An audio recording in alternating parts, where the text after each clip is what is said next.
समाचार सेवा प्रभाग से प्रस्तुत है साप्ताहिक कार्यक्रम पब्लिक स्पीक।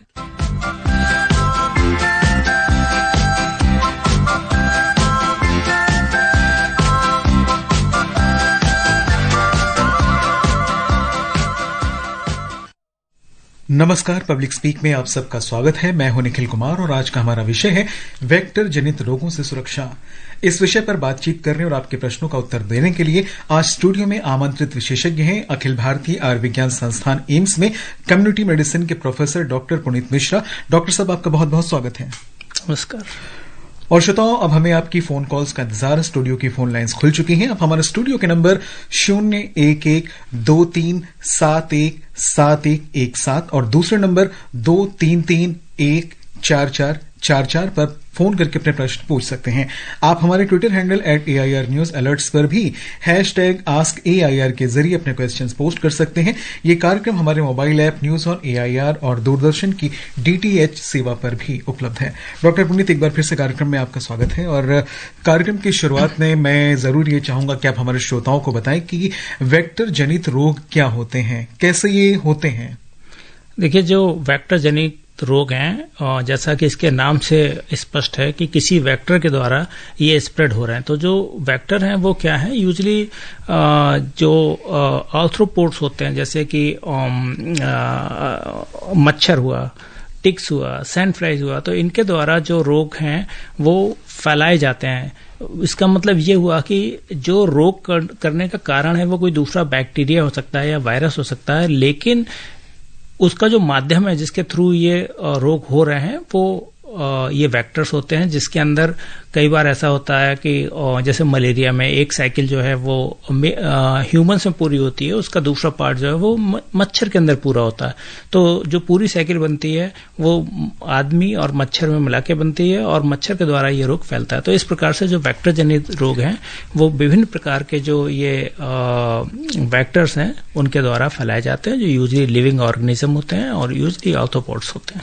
डॉक्टर साहब, ये जो वेक्टर जनित बीमारियां मतलब होती हैं, ये वायरस या बैक्टीरिया या परजीवी जिन्हें हम कहते हैं, ये कहीं पर भी फैल सकती हैं? कोई स्पेसिफिक प्लेस होता है वहां पर ये फैलते हैं ज्यादा?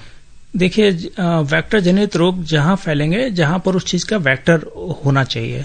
आपको मैं एक उदाहरण देता हूं कि अगर हम हर साल बात करते हैं डेंगू फीवर की, जी हर साल कहते हैं डेंगू बुखार रहता है, तो हम कहते हैं कि जी मच्छर को आप वहां से हटाइए। एडीज का अगर हम ऐसी साइट बनाएंगे जहां पे उसका पनपने को उसको मौका नहीं मिलेगा तो बीमारी नहीं फैलेगी। अब बीमारी एडीज मच्छर नहीं कर रहा है, बीमारी करने का जो डेंगू है उसके लिए एक वायरस है जो जिम्मेदार है, लेकिन मच्छर के द्वारा एडीज के द्वारा ये बीमारी जो है फैल रही है, उसके काटने से ये बीमारी फैल रही है। तो जो जहां पे भी वेक्टर प्रेजेंट होंगे और वो ऑर्गेनिज्म प्रेजेंट होगा जो बीमारी कर रहा है, तभी ये बीमारी फैलेगी। सपोज किसी एरिया में अगर हमारे पास एनाफिलीज मच्छर है लेकिन वहां पर मलेरिया का ट्रांसमिशन नहीं है, मलेरिया का कीटाणु नहीं है, तो मॉस्किटो होगा लेकिन मलेरिया नहीं फैलेगा। तो दोनों चीज जरूरी है, वेक्टर भी होना चाहिए, वो ऑर्गेनिज्म होना चाहिए और उसकी एक डेंसिटी होती है कि किस डेंसिटी में अगर प्रेजेंट है तो ये एक व्यक्ति से दूसरे व्यक्ति में या उस कम्युनिटी में ये बीमारी फैलेगी। और इस बीच आज के हमारे पहले श्रोता दिल्ली से जय किशन जुड़ चुके हैं। जय किशन जी, स्वागत है कार्यक्रम में आपका। जी नमस्कार, मैं जय किशन अग्रवाल साइकिल मार्केट चांदनी चौक से बात कर रहा हूँ। जी, प्रश्न पूछिए। मैंने ये जो लोग कबूतरों को अपनी छतों के ऊपर पालते हैं और कहते हैं कि जो बीट वो कबूतर करते हैं और काफी देर तक पड़ी रहती है और उसको जब वो सकेरते हैं, कहते हैं कि उसकी जो गंध है उससे वो शरीर के अंदर जब चली जाती है तो वो फेफड़ों को नुकसान करती है और उसका कोई इलाज भी नहीं है। तो क्या ऐसा करना संभव है? क्या हमारे विज्ञान ने कोई तरह की इसके ऊपर विचार किया या नहीं किया? ये मेरा एक क्वेश्चन है पहला। जी बिल्कुल डॉक्टर साहब, आपकी जिज्ञासा का समाधान करेंगे। नमस्कार जय किशन जी, आपने बहुत अच्छा सवाल पूछा। हालांकि ये वेक्टर बॉर्न डिजीज हम इसे नहीं बोलते हैं, लेकिन चूंकि आपने सवाल पूछा है और बड़ा ही महत्वपूर्ण सवाल है, तो जरूर इसका मैं उत्तर दूंगा आपको। जहां पे भी इस तरीके से कबूतर हैं, और कई जगह देखे गए हैं, दिल्ली में आजकल जगह जगह लोगों ने खाने के लिए रखा हुआ, वहाँ कबूतर की डेंसिटी ज्यादा हो जाती है। तो आपने बिल्कुल सही कहा है कि जो कबूतर है उसके द्वारा कुछ बीमारियां फैलती हैं, और इसको देखते हुए हम उस चीज को इनकरेज नहीं करते हैं, क्योंकि उसका जो अवशिष्ट आते हैं और चीजें हैं, उससे एक तरीके की बीमारी फैलती है और जो फेफड़ों को अफेक्ट करती है। तो आपका ये जो कहना है बिल्कुल सही है, और अगर बीमारी हो जाती है तो उसका इलाज संभव है, लेकिन मुझे लगता है कि prevention is better than cure. तो अगर हम उस चीज को प्रिवेंट करें और जो उसका हैबिटेट है उसको उसी हैबिटेट में रहने दें, वो मेरे ख्याल से ज्यादा अच्छा होगा। और दरभंगा बिहार से मोहन पासवान हमारे साथ में है। मोहन जी, आपका सवाल पूछिए। इकट्ठे प्रणाम सर। जी प्रणाम, सवाल पूछिए। सर, वेक्टर जनित घातक रोग कौन कौन से हैं? इनके लक्षण कौन कौन से हैं तथा इनसे बचने के उपाय क्या सब हैं सर? जी डॉक्टर साहब। बहुत बढ़िया सवाल पूछा है मोहन पासवान जी। वेक्टर जनित कई सारे रोग हैं, और जिनमें अगर हम कुछ मुख्य रोगों की बात करें तो मलेरिया आता है, फाइलेरिया आता है, कालाजार है, बिहार में काफी लोगों को कालाजार भी होता है, जैपनीज इनकेफ्लाइटिस है, डेंगू है, चिकनगुनिया है। तो इस प्रकार से कई सारे जो रोग हैं वो वेक्टर बॉर्न डिजीजेस हैं। अभी भारत सरकार का जो national vector borne disease control programme चल रहा है, उसमें 6 बीमारियों को मुख्यतः लिया गया है, जिसमें से मलेरिया आती है, फाइलेरिया आती है, डेंगू आती है, जैपनीज इनकेफ्लाइटिस आती है, चिकनगुनिया आता है। तो इस प्रकार से जो 6 बीमारियां हैं इसमें ली गई हैं। अभी क्या है कि बचना कैसे है, अगर हम बात करते हैं इनमें से आप किसी एक बीमारी की बात अगर हम लेते हैं कि डेंगू, तो हमें पहले ये पहचानना होगा कि इसके क्या लक्षण हैं, तो और किस सीजन में होता है। तो ये देखा गया है कि जैसे अगर हम डेंगू की बात करते हैं तो जब बरसात का खत्म होने का सीजन आ रहा होता है उस समय ये ज्यादा फैलता है। जो इस समय का सीजन है अब इसका फैलाव रहेगा, और इसका जो वेक्टर है, जो इसका एडीज मच्छर है, वो 16 से 30 डिग्री सेंटीग्रेड के तापमान में देखा गया है कि ज्यादा अच्छी तरीके से ग्रो करता है, और ह्यूमिडिटी 60% से ज्यादा होनी चाहिए। तो ये सारी कंडीशंस उसके लिए फेवरेबल हैं। इसीलिए हम कहते हैं कि ऐसे वेक्टर को रोकने के लिए जब हम डेंगू की बात करते हैं कि कहीं पानी को इकट्ठा नहीं होने दें ताकि वेक्टर ना बढ़े। एक सवाल आपने और पूछा था कि लक्षण क्या होते हैं, तो हर बीमारी के लक्षण अलग होते हैं। मलेरिया के लक्षण अलग होते हैं, फाइलेरिया के अलग होते हैं, डेंगू के अलग होते हैं। कुछ चीजें कॉमन जरूर होती हैं लक्षणों में, लेकिन अलग अलग बीमारी के अलग अलग लक्षण होते हैं, और बहुत सारी चीजों को देख के जो चिकित्सक है उस पर डायग्नोसिस बनाते हैं। उसके लिए ब्लड के टेस्ट भी उपलब्ध हैं, और जिस प्रकार से डायग्नोसिस बन के आती है उस प्रकार से जो भी उचित इलाज है वो किया जाता है। लेकिन प्रिवेंशन आपने पूछा, बहुत अच्छी बात है, और लोकल एरिया में जो भी बीमारी है उसके लिए भारत सरकार से, प्रदेश सरकार से हमेशा समय समय पर इस चीज के आपको सूचना दी जाती है कि किस प्रकार से इन बीमारियों से बचें, कौन सी बीमारियां इस समय फैल रही हैं और उसके लिए क्या करना है। डॉक्टर पुनीत, नॉर्मली अगर किसी व्यक्ति को ऐसे मौसम में, जो भी मौसम चल रहा है, फीवर हो जाता है तो उससे सबसे पहले क्या करना चाहिए? सबसे पहली बात है कि अगर आपको फीवर हो जा रहा है तो आप अपने आप से सेल्फ मेडिकेशन में बिल्कुल नहीं जाएं। ज्यादा से ज्यादा अगर आपको लेना है, बुखार ज्यादा है तो पैरासीटामोल की टेबलेट लें, लेकिन उसके अलावा और कोई दूसरी टेबलेट नहीं लें। और अगर तकलीफ बढ़ रही है तो जो भी योग्य चिकित्सक है, जो भी प्रशिक्षित चिकित्सक है, जो भी आपके घर के पास चिकित्सालय है, आप वहां पे जाएं ताकि आपकी बीमारी की डायग्नोसिस बन पाए और आपको उचित इलाज मिल पाए। और इस बीच आगरा से हमारे आज के अगले श्रोता है राजू लवानिया। राजू जी, प्रश्न पूछिए आपका। निखिल जी नमस्कार। जी नमस्कार, प्रश्न पूछिए। डॉक्टर साहब को भी नमस्कार। नमस्कार नमस्कार। डॉक्टर साहब, मैं आपसे ये जानना चाहता था कि जैसे आपने कहा वेक्टर जनित रोग जी, तो ये जो मच्छर, ये जो वायरल फीवर फैलता है, इन दिनों में वायरल फीवर की कुछ ज्यादा ही फैलने की संभावना बढ़ती भी है और होता भी है वायरल फीवर लोगों को जी। तो ये भी वेक्टर जनित रोगों में से है, और अगर ये है तो कौन से मच्छरों के काटने से ये रोग ज्यादातर फैलता है, वायरल फीवर जो होता है? बड़ा ही इंटरेस्टिंग सवाल है इनका जी, बहुत इंटरेस्टिंग सवाल है, सही कहा आपने निखिल जी। देखिए, सामान्यतः अगर बुखार होता है तो दो तरीके से होता है, कारण बहुत सारे हो सकते हैं, लेकिन सामान्यतः जो इन्फेक्शियस है या तो बैक्टीरिया से होगा या वायरस से होगा, कुछ प्रोटोजोआ भी करते हैं जैसे कि मलेरिया का है। तो वायरल फीवर एक ब्रॉड टर्म है, इसका मतलब ये हुआ कि जो बुखार वायरस के द्वारा फैलते हैं, और वायरस के द्वारा बहुत सारे बुखार फैलते हैं। डेंगू भी एक तरीके से वायरस है, अभी कोविड आया था वो भी वायरस था, और इसके अलावा कई सारे रेस्पिरेटरी वायरस होते हैं। तो जो वायरस के द्वारा फैलते हैं बीमारियां, उसको हम वायरल फीवर कहते हैं। अधिकतर जो वायरल फीवर्स हैं जिसकी आप बात कर रहे हैं, वो हमारे पास या तो फ्लू होता है या रेस्पिरेटरी इलनेसेस जो होती हैं, वो सामान्यतः वेक्टर से नहीं होती हैं, वो सामान्यतः सांस के द्वारा होती हैं। या जैसे आप कोविड के समय था तो हम प्रिकॉशन ले रहे थे, वो मच्छर से नहीं हो रही थी, वो हम अगर सांस ले रहे थे या जो हमारे फोमाइट्स थे वो कहीं जा रहे थे तो उसके द्वारा, या थूक जा रहा था तो उसके द्वारा वो बीमारियां हो रही थी या होती हैं। तो वायरल फीवर जो हम सामान्य भाषा में कहते हैं, उसमें अधिकतर रेस्पिरेटरी इलनेसेस की बात कर रहे होते हैं और उसका रूट ऑफ ट्रांसमिशन अलग है। लेकिन डेंगू जैसी जो है या चिकनगुनिया है, ये सारी चीजें, ये भी वायरल एक तरीके से फीवर है, और ये वेक्टर के द्वारा आगे प्रोपोगेट होते हैं। शिमला से राकेश जी हमारे साथ फोन लाइन पर है। राकेश जी, आप सवाल पूछिए आपका। जी, डॉक्टर साहब को मेरा नमस्कार। नमस्कार। मेरा एक सवाल है, जैसे कि वेक्टर में जो मच्छर की जो है, इसकी जो वैक्सीन कौन कौन सी है? क्या इसकी वैक्सीन लगा सकते हैं या इसकी वैक्सीन है तैयार?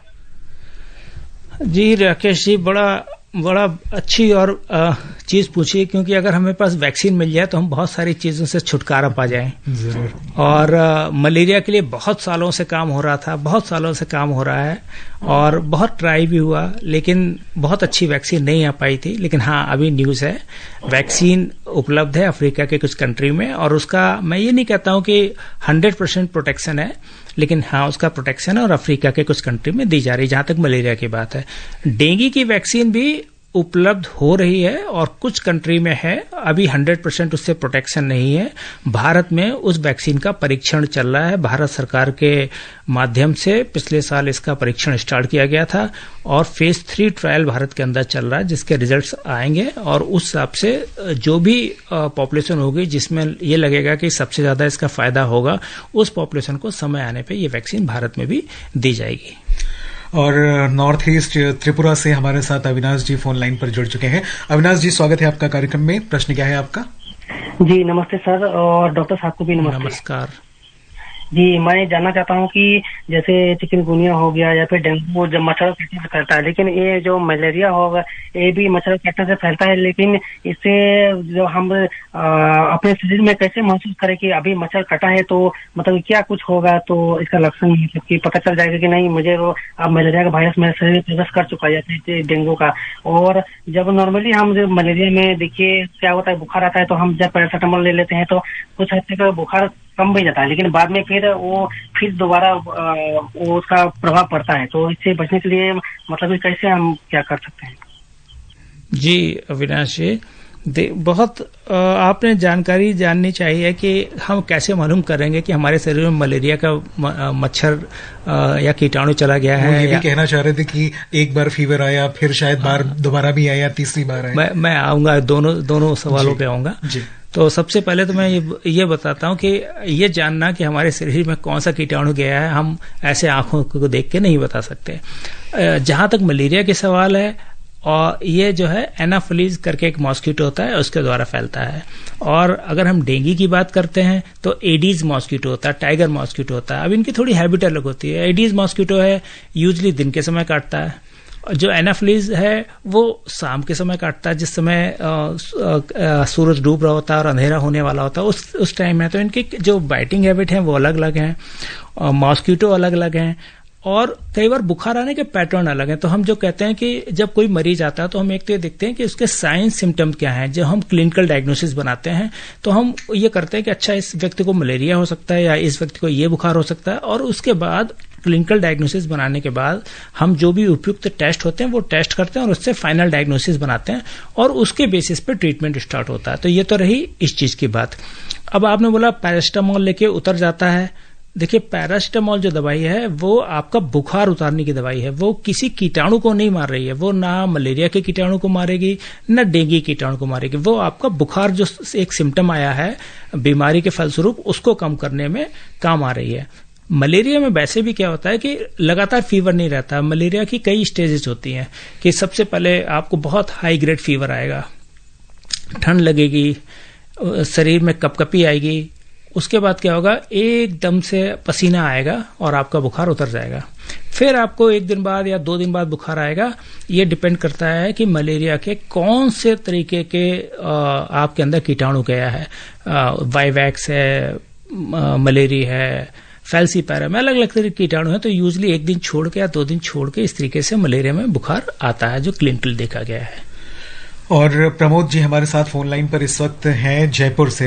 प्रमोद जी, सवाल पूछिए आपका।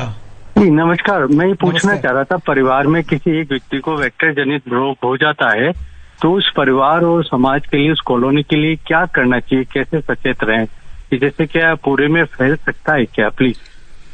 देखिए, बहुत सारी चीजों पे निर्भर करता है। अगर एक चीज होती है डेंसिटी, वेक्टर की डेंसिटी कितनी है, फिर अंदर कितने ऑर्गेनिज्म हैं जो व्यक्ति के अंदर हैं, तो उन सारे फैक्टर्स पर निर्भर करता है।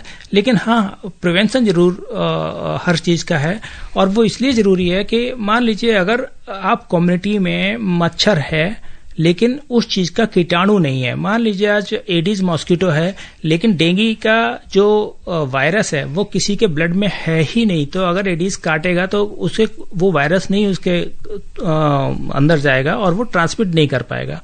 तो ये ऐसी बीमारी नहीं जिसे हम छुआछूत की बीमारी कहें कि परिवार में एक को होगी तो दूसरे को हो जाएगी, तीसरे को हो जाएगी। ये निर्भर करता है कि मॉस्किटो की डेंसिटी कितनी है, जो वेक्टर जिसे हम बोलते हैं, उसके बाद आदमी के ब्लड में वो चीज है उसकी डेंसिटी कितनी है, चाहे वो मलेरिया हो चाहे डेंगू हो, और भी कई सारे फैक्टर्स हैं। आपकी इम्यूनिटी कितनी है, आपको कितना रिस्क है, उन सारी चीजों पे निर्भर करती है।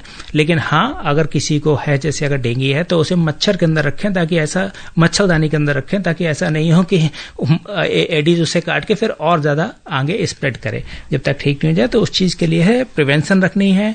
सबसे अच्छी चीज है अपना बचाव रखना है। अगर हम मॉस्किटो बाउंड डिजीज की बात करते हैं तो खास करके डेंगू का सीजन आ रहा है तो हम लोग बताते हैं कि भाई पर्सनल प्रोटेक्शन कीजिए, आप पूरा शरीर ढक के रखिए, ऐसे कपड़े पहनिए जिससे शरीर ढका रहे। अगर खुला हुआ है तो ऐसी क्रीम लगाइए जो मच्छरों को भगाती है। साथ ही साथ अपने घर के आसपास के एरिया में कहीं पानी नहीं इकट्ठा होने दें, क्योंकि वही मॉस्किटो की ब्रीडिंग साइट होती है।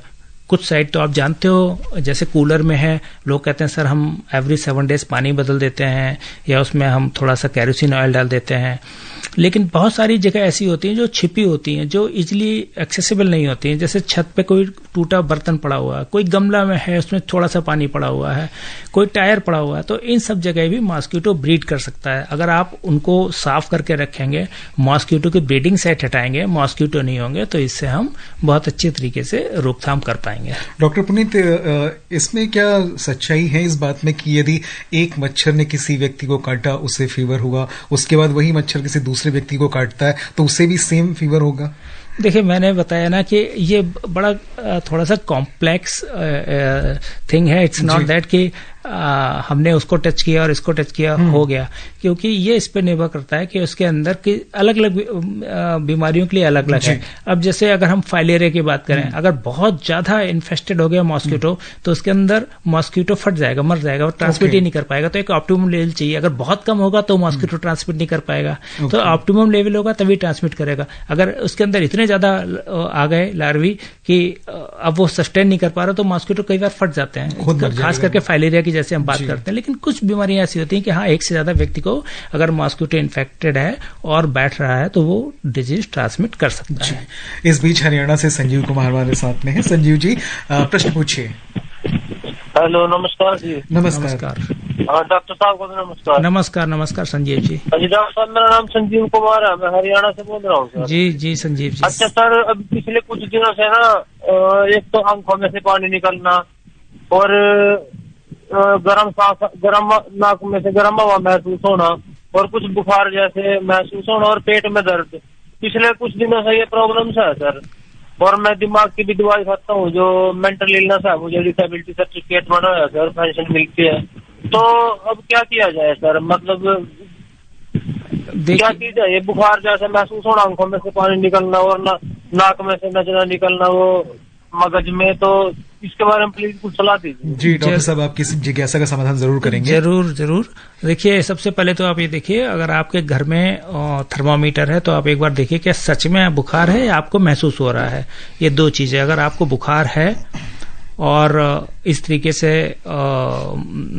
आपको नाक बह रही है या सर में भारीपन है और साथ में बुखार है और आपको ज्यादा दिन हो गए, 2-3 दिन हो गए, तो मैं ये कहूंगा कि एक बार जो आपके घर के पास डॉक्टर है उनसे आप सलाह लें।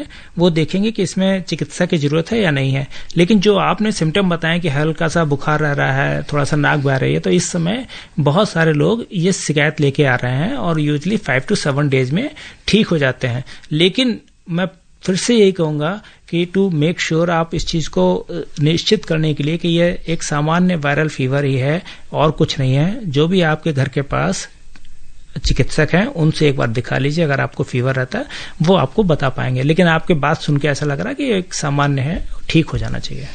और महाराष्ट्र सोलापुर से प्रकाश जी फोन लाइन पर इस वक्त हैं। प्रकाश जी, आपका सवाल क्या है? मेरा ये सवाल है कि हमारा परिसर में, हमारे स्कूल में हम साफ सफाई करते हैं, ये बैक्टीरिया वायरस रोकते हैं। ये हर आदमी ने ऐसा काम करना चाहिए। और जो लोकल संस्था होती है उसने ज्यादा प्रयास करना चाहिए जी। उसके बारे में आप क्या बताइए? और ये बैक्टीरिया जन्य आधार से हर साल कितने आदमी की जान जाती है?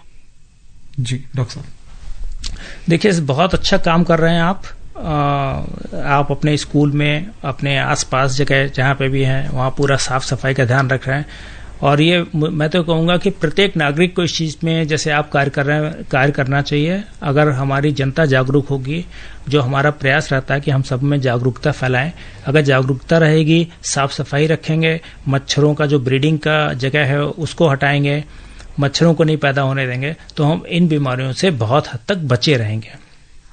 अब आपने एक सवाल पूछा कितने लोग मरते हैं, तो देखिए अलग बीमारियां हैं, उनसे अलग अलग मॉर्टेलिटी है और भारत ने इस संबंध में बहुत प्रगति की है। अगर हम प्रगति की बात करते हैं, मलेरिया की अगर बात करते हैं, बहुत बड़ी बीमारी हुआ करती थी किसी समय, लेकिन इस समय चिकित्सा विज्ञान का सहयोग से और हमारा जो पॉलिटिकल कमिटमेंट है उसके सहयोग से कि हमें इस चीज को हटाना है, तो देखिए हम इस साल की अगर बात करें, किसी समय हजारों में लोग मरते थे। पिछले साल की अगर बात करें तो 80+ 100 से कुछ कम लोगों की डेथ हुई है। इस साल अगर मलेरिया से बात करें तो मुझे लगता है 5 या 6 डेथ अभी तक हुई है। साल अभी करीब आधे से ज्यादा खत्म हो चुका है। तो अलग अलग बीमारी की अलग अलग मॉर्टेलिटी है। डेंगू में ये होता है कि हर 3 से 4 साल में एक बड़ी लहर आती है और उसमें जो मरने के चांसेस होते हैं वो ज्यादा होते हैं। यूजली 0.1% के आसपास उसमें मॉर्टेलिटी है। लेकिन अगर किसी को डेंगू हेमरेजिक फीवर है या डेंगू शॉक सिंड्रोम है तो उसमें मॉर्टेलिटी काफी हाई होती है। गुरुग्राम से हमारे आज के अगले श्रोता हैं सुभाष जी, आपका सवाल। जी नमस्ते सर। नमस्ते। आमंत्रित डॉक्टर साहब को भी नमस्ते। नमस्कार सुभाष जी। सर मैं ये पूछना चाहता था कि आमतौर पर जो मच्छर जनित बीमारियां हैं, मच्छर के काटने से होती हैं, कि जैसे कि प्रचलित है, डेंगू है, चिकनगुनिया है, फलेरिया है, जो भी है सर अन्य, तो क्या वो बीमारी और आज के परिचर्चा में जो जिस मच्छर के काटने से जो बीमारी का मतलब चर्चा चल रही है, वो उसके काटने से क्या कोई आंतरिक प्रॉब्लम है, आंतरिक अंगों पर कोई समस्या होती है या बाह्य मतलब त्वचा पे या कुछ ऐसी कोई समस्या, और होती है तो क्या होती है सर? बहुत बढ़िया सवाल पूछा। बहुत अच्छा, मुझे अच्छा लगा आपका सवाल। इसलिए अच्छा लगा कि आपने सवाल पूछा है और आपके सवाल के माध्यम से शायद जितने श्रोता हैं उनको मैं इस बारे में थोड़ा सा जागरूक कर पाऊंगा। जी जरूर। अगर भी हम 2 बीमारियों की बात करते हैं, खास करके मलेरिया और डेंगू की बात कर लेते हैं। आपने पूछा क्या अंदर के अंगों को नुकसान होता है? जरूर। अगर ये कॉम्प्लिकेटेड हो जाता है, चाहे मलेरिया हो या डेंगू में अगर शॉक सिंड्रोम हो रहा है या डेंगू हेमरेजिक फीवर है, तो जो आंतरिक अंग हैं वो बुरी तरीके से प्रभावित होते हैं और जिसकी वजह से मॉर्टेलिटी काफी ज्यादा हो जाती है। और कई सारे अंग हैं, जैसे मलेरिया में एक स्टेज होती है सेरेब्रल मलेरिया, दिमाग को इफेक्ट कर देता है। लीवर को इफेक्ट हो जाती है, स्प्लीन इफेक्ट हो जाता है। इसी प्रकार से डेंगू में ऑर्गन्स हैं, ब्लीडिंग हो जाती है। तो जो इंटरनल ऑर्गन्स हैं जरूर उसमें इफेक्ट होते हैं। और जहां तक शरीर में चकत्ते की बात आपने बोली है, डेंगू में ऐसा देखा गया है कि अगर ब्लीडिंग होती है तो चकत्ते एक तरीके से जो इंटरनल कैपिलरी ब्लीडिंग जिसे हम बोलते हैं वो होती है, उसकी वजह से बन जाते हैं। और बाद में और ऑर्गन्स को भी, जैसा अगर बीमारी प्रोग्रेस करती है, अफेक्ट करती है, तो अंदर के ऑर्गन जरूर अफेक्ट हो सकते हैं। पुणे से आज के अगले कॉलर हैं अशोक जी। अशोक जी, आपका सवाल क्या है? डॉक्टर साहब से पूछिए। हाँ जी, डॉक्टर साहब नमस्कार। और आपको भी नमस्कार जी। जी नमस्कार। ये मेरा कहना है कि जो पेट डॉग है, घर में पालतू कुत्ते या बिल्ली या रेती किचन तक लोग नॉर्मली आने देते, तो क्या उनसे वेक्टर बॉर्न डिजीज स्प्रेड हो सकता है या उनसे सलेवाई से हो सकता है? और प्रिकॉशन क्या रहेगा उसका, प्लीज? देखिए, जो बीमारियां बिल्ली से और कुत्ते से जरूर कुछ बीमारियां होती हैं जो ट्रांसमिट हो सकती है। अगर देखिए पेट डॉग हैं और उनको आपने ठीक से इंजेक्शन नहीं दिए हुए हैं, केयर नहीं की हुई है, एक रेबीज है जिसके आपको मालूम है कि डॉग बाइट से हो सकती है, बिल्ली से भी हो सकती है। उसके अलावा बिल्ली से कैट स्क्रैच फीवर हो जाता है। उसके अलावा अगर कुत्ते का आपने रखा हुआ है और उसको पेट में उसके कीड़े हैं तो उससे हाइड्रेटेड सिस्ट करके एक बीमारी हो जाती है जो लीवर में जाके सिस्ट बना देती है।